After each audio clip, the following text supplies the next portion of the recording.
সমস্যা হচ্ছে গ্যাস নিয়ে? বলতে কেওয়াইসি করতে লাগবে, কালকে এসে মানে 3 ঘন্টা থেকে গেলাম, আজকে আসলাম, আজকেও সারাদিন থাকতে লাগবে মনে বুকিং হয় নাই? না কতদিন থেকে ঘুরছেন? না না কালকে আসছি। কালকে ঘুরে গেছেন? হ্যাঁ কি নাম? আসিয়া খাতুন, কোথায় বাড়ি? আমাদের মধ্যপাড়া। কি সমস্যা হচ্ছে গ্যাস নিয়ে? হ্যাঁ, প্রচুরই সমস্যা হচ্ছে। যেমন ধরুন, আমি আমার ব্যক্তিগত ব্যাপারটা বলতেছি, আমার বাড়িতে 1 থেকে 2 দিন গ্যাস যাবে, তারপরে আমার বাড়িতে আর গ্যাস হবে না। একমাত্র উপায় হবে উনুনে রান্না করা, অর্থাৎ কাঠকাঠি দিয়ে রান্না করা। এখন রান্না করার জন্য আমরা যদি গ্যাস বুকিংয়ে যাই, তাহলে বলতেছে গ্যাস সার্ভার ডাউন। হ্যাঁ, এই সার্ভার ডাউন অবস্থায় আমাদের কোনো রিসিভ হচ্ছে না, ওখানটায় গ্যাসও বুকিং হচ্ছে না। এখন শুধু আমি এখানে এই ব্যাপারে হাজারো মানে খরিদ্দার এই অবস্থায় পড়ে আছেন। এখন যারা আগে থেকে বুকিং করেছিল ওনারা তো 2-1টা পাবেন, হ্যাঁ, কিন্তু তার মধ্যে আমরা যারা বুকিং করতে পারিনি এদের অবস্থা তো একদম 13 থেকে 17 বেজে গেছে একেবারে।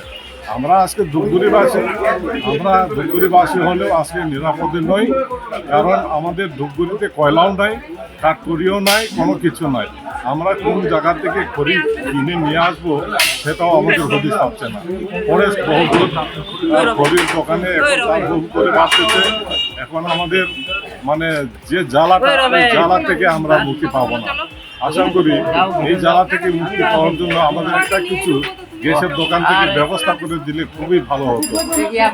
আর এই যে আপনারা দেখতেছেন এতগুলো লোক গ্যাসের জন্য বুকিংয়ের জন্য আসছেন, এনারা কিন্তু সবাই ভুক্তভোগী। কারো বাড়িতে গ্যাস আছে 1-2টা দিন যাবে, কারো বাড়িতে একেবারেই গ্যাস নাই। হ্যাঁ, এদের সমস্যা আরও জটিল।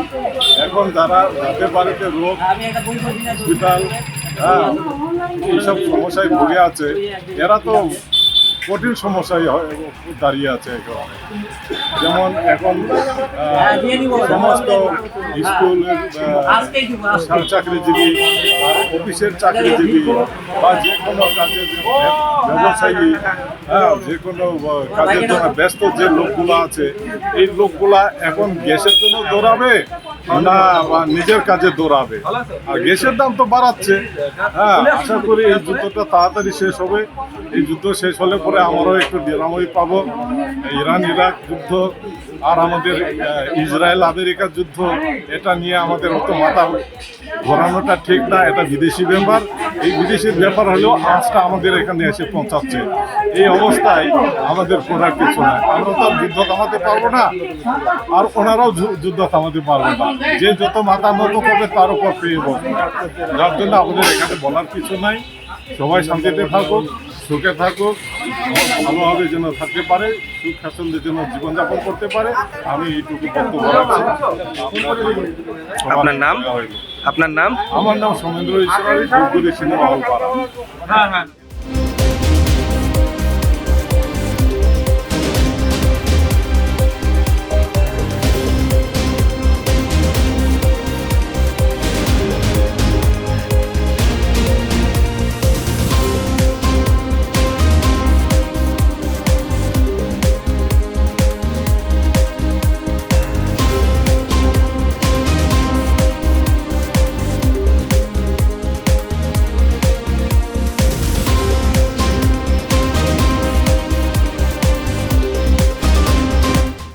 আমাদের ভিডিও ভালো লাগলে লাইক এবং শেয়ার করুন।